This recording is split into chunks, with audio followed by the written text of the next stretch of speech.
हम सिंटेंस के बारे में बात करें तो हमने 3 रूल हमने पीछे पढ़े हैं। चौथा रूल हमारा सब्जेक्ट के रूप में हम जो है जिरंड मतलब कि वर्ब के साथ में आईएनजी व इन्फिनेटिव मतलब 2+ में वर्ब की फर्स्ट फॉर्म का प्रयोग भी कर सकते हैं। तो टेबल नंबर 4 में मैंने एक बार जिरंड को सब्जेक्ट के रूप में लिया है।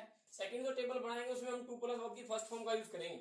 अब सब्जेक्ट में हमने जिरंड लिया। देखिए जिरंड क्या होता है, जिस वर्ब के पीछे आईएनजी लगा देते हैं, मतलब जिस वर्ड के पीछे आईएनजी लगा देते हैं तो वो हमारी क्या है, जिरंड बन जाती है। वो नाउन न रह के वर्ब न रह के वो नाउन बन जाती है। तो देखिए smoking is injurious for health, जो स्मोकिंग है वो हेल्थ के लिए इंजूरियस है, तो स्मोकिंग हमारा सब्जेक्ट हुआ, तो ये हमारा होगा जिरंड। उसी प्रकार swimming is a good exercise, तो स्विमिंग के साथ में देखिए आईएनजी है तो ये जिरंड है, और जिरंड हमने यूज किसमें किया है, सब्जेक्ट के रूप में। बाकी वाला जो हमारा बचेगा वो प्रेडिकेट। उसी प्रकार रीडिंग तो आईएनजी लगा हुआ है तो ये भी हमारा जिरंड के रूप में काम करेगा, और ये हमारा यहाँ पे क्या कहलाएगा, subject. Makes a perfect man. तो ये हमारे जिरंड की टेबल थी। अब टेबल लेते हैं हम 2+ वर्ब की फर्स्ट फॉर्म सब्जेक्ट के रूप में कैसे काम करती है।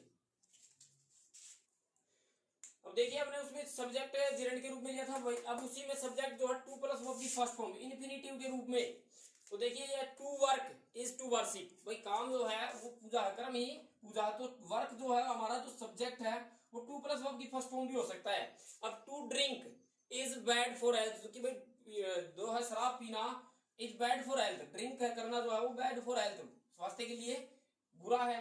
तो टू ड्रिंक जो जाएगा वो हमारा सब्जेक्ट, क्योंकि 2+ वर्ब की फर्स्ट फॉर्म में इन्फिनेटिव कहलाता है, तो ये हमारा infinitive subject. To find out is easy, भाई find out find fault, to find fault is easy, find fault का मतलब दोष ढूंढना, इज इजी इजी है। तो टू फाइंड फॉल्ट जो हमारा है वो 2+ वर्ब की फर्स्ट फॉर्म है, और यही हमारा क्या है, सब्जेक्ट। अब आगे रूल नंबर 5 है इट व देयर का प्रयोग भी हम सब्जेक्ट के रूप में करते हैं। ठीक है, सब्जेक्ट के रूप में हम इट का प्रयोग, और इट का प्रयोग जो है वो न्यूट्रल, व देयर का प्रयोग जो है हम इंट्रोडक्टरी एडवर्ब के रूप में करते हैं। तो देखिए सब्जेक्ट इट और देयर, जब सब्जेक्ट हमारा इट, प्रेडिकेट हमारा देखिए इट इज मिडनाइट, आधी रात है, तो ये हमारा प्रेडिकेट, इट हमारा इसमें क्या हो जाएगा, सब्जेक्ट, जो कि न्यूट्रल के रूप में काम करेगा। इट इज हॉट टुडे, आज गर्मी है, तो इट हमारा सब्जेक्ट हो जाएगा। इट इज 5 o'clock, 5 बजे हैं, तो इट हमारा इसमें फिर सब्जेक्ट है, प्रेडिकेट।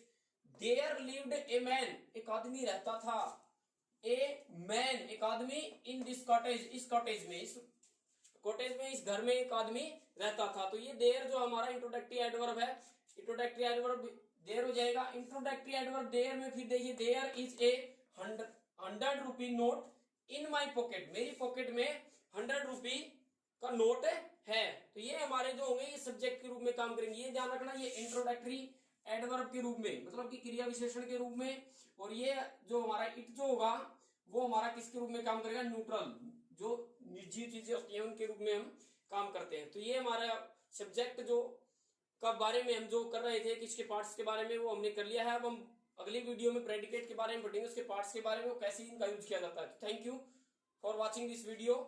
प्लीज शेयर, सब्सक्राइब कीजिए हमारे चैनल को और लाइक कीजिए। Thank you.